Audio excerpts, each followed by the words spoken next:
benjamin netanyahu ra'iisul wasaaraha israa'iil ayaa xadgudubkii ugu weynaa u geystay qarannimada Soomaaliya dhibaato badan duruufo adag wax badan ay soo martay laakiin sooma marin midda 26 December oo Netanyahu uu sameeyay oo kale sooma marin Soomaaliya markii uu si sharci darro ah oo ugu dhawaaqay in uu dawlad madax bannaan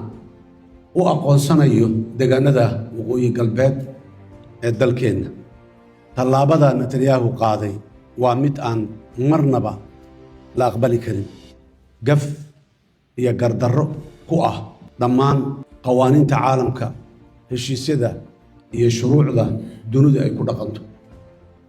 waxay ka dhigan tahay duulaan qaawan oo lagu soo qaaday qarannimada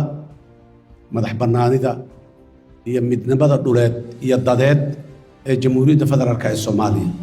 Soomaaliya waxay cadeynaysaa cod dheer ku leedahay gobollada waqooyi ee Jamhuuriyadda ee loo yaqaan Somaliland waa qayb ka mid ah Jamhuuriyadda Federaalka ee Soomaaliya dunida cod dheer ayaan intaas ku gaarsiinaynaa kuna xusuusinaynaa waxaan u sheegaynaa caalamka xadgudubka iyo isku dayga Netanyahu ee kala qaybinta Jamhuuriyadda Federaalka ah ee Soomaaliya inuu khatar ku yahay xasiloonida iyo deganaanshiyaha caalamka iyo midka gobolka waxa uu na dhiirigelinayaa kooxaha xagjirka ah iyo dhaqdhaqaaqyada gooni u goosadka ee ka jira ama ka jiri kara gobollo badan oo caalamka ka mid ah oo ay hammi gelin doonto in ay xumaanta iyo kala go'go'u ay suurtagal yihiin waa arrin aan si adag uga digayno shacabka Soomaaliyeed siyaasiyiintooda culimadooda hormuudkooda bulshada waxay muujiyeen sida ay uga go'an tahay ka hortagga ku xadgudubka qarannimadooda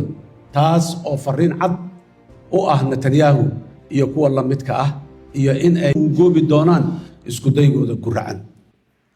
waxaan si weyn ugu mahad celinaynaa dalalka